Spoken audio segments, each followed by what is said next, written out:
I'm Lesley, and this story is called Turning Into Dad.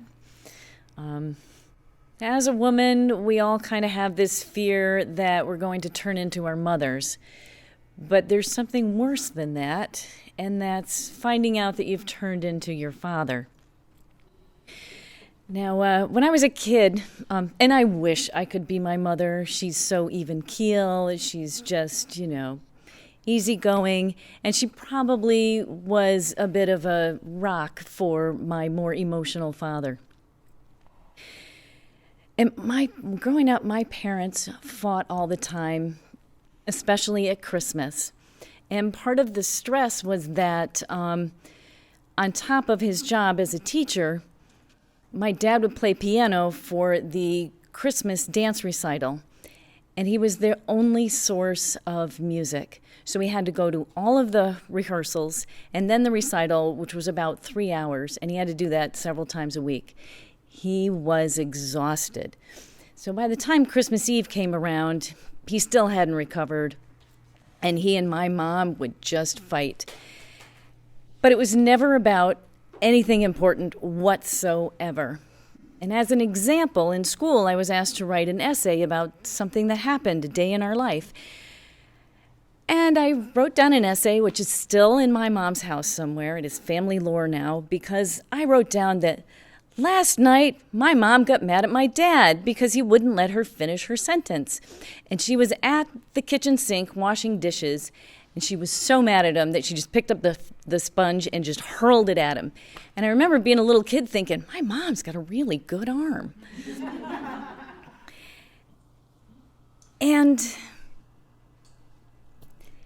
then I had a baby who really didn't sleep. He slept like every 2 hours. That was maybe the best that he slept. He had kind of a stomach condition for the first few months. And I found myself at 11 o'clock at night fighting with my husband at the time over I have no idea what. I mean, we were so sleep deprived, I couldn't remember anything from one day to the next. And it wasn't until I got married again around the time that my children were teenagers, which is a stressful time, as most parents will know. And I found myself 11 o'clock at night, right around bedtime, fighting with my husband, my new husband. And after, several times of this happening, you kind of start to think, maybe it's me. So just like my father, I tend to pick fights as a way to relieve stress. Not my best trait, but there it is. We all have them. At some point when I was a young adult, my father said to me, I'm not sure I raised you right. And I was immediately offended about that. And I turned around to him and said something along the lines of, well, I think I turned out all right, so thank you very much. And just kind of left it at that. And recently, I told my mother about it, and she said, well, your father wasn't criticizing you then, right? I was like, no, I did not know that. And she said, well, your father's a worrier. I'm like, yes, I do. And she said, he always worried. Did I do right by you as a parent? Did I teach you everything I could? Did I give you everything I could? And I thought about that for a while because my children are all grown. They have their own jobs, their own lives, their own apartments. Yay. And even though I'm not involved in their day-to-day lives, I still worry. Did I teach them everything I could? Did I give them everything I could? So just like my father, I worry that I'm a good parent. Now, my dad passed about 3 years ago, and when we were working on his obituary, I learned some things that I didn't know before. He grew up just outside of New York City, and I knew that he went in every week for his piano lessons. But what I didn't know is it was all my grandmother's idea. She wanted to raise him to be a concert pianist, and he was okay with that for a while because he loved to play piano. He got to do a concert at Little Carnegie Hall. He was having a ball. But when it was time for him to go to school, to become what he was going to be when he grew up. He didn't follow my grandmother's path. He didn't want that life of prestige and travel and probably a whole lot more pay.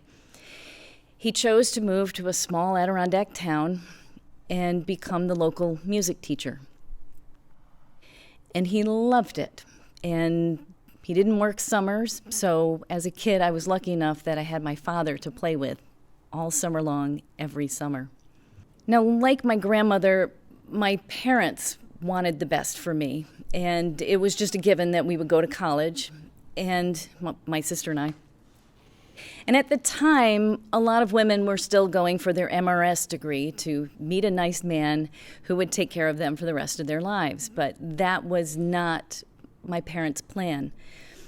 They wanted my sister and I to both have practical degrees where we could learn some skills to have a good career and be able to sustain ourselves. And I did that for a while. I had a nice, lucrative career as a technical writer at a big computer firm.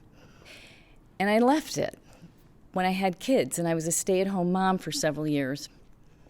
And then I got divorced, and I had to go back to work. And I didn't go back to computers. I wanted to work with people instead of machines. And I became a massage therapist. So I was able to set my own schedule, and I could go to all of the kids' ball games, their orchestra concerts, their scouting activities. And right alongside me was my dad and my mom. So just like my father, I gave up a life of better status and better pay for a richly rewarding life of time with family and friends. And what my mother remembers most about my dad is how fun he was. And what I remember most are all the funny little sayings that he had. We'd be piled in the paneled station wagon, headed down the end of the driveway, just ready to pull out on the busy country road. And my father would say, "We're off, like a herd of speeding turtles." And we'd take off. And at the end of the school day, it was his job to go on the loudspeaker and remind the kids that it was time for them to hurry up and get on the bus so they didn't miss it on the way home. And he said it a little different every day. You know, one day he'd say, "The buses are leaving in 3.5 minutes." And another day he would say, "The buses are leaving in 180 seconds. And then one day, late in the year, late in June, it was really quiet. There really wasn't that many people around, but I stayed behind to get a ride with my dad in the car to go home. And he took the time to go on the announcement in the loudspeaker and make the announcement that the buses have already left. But my dad never gave a straight answer to the question, "How are you?" Routine question happens every day. And at times, when somebody asks, "How are you?" and I find myself answering, "I'm absolutely terrific because it's Tuesday and Tuesdays are always fabulous," I start to think that maybe turning into your father isn't such a bad thing after all. Thank you.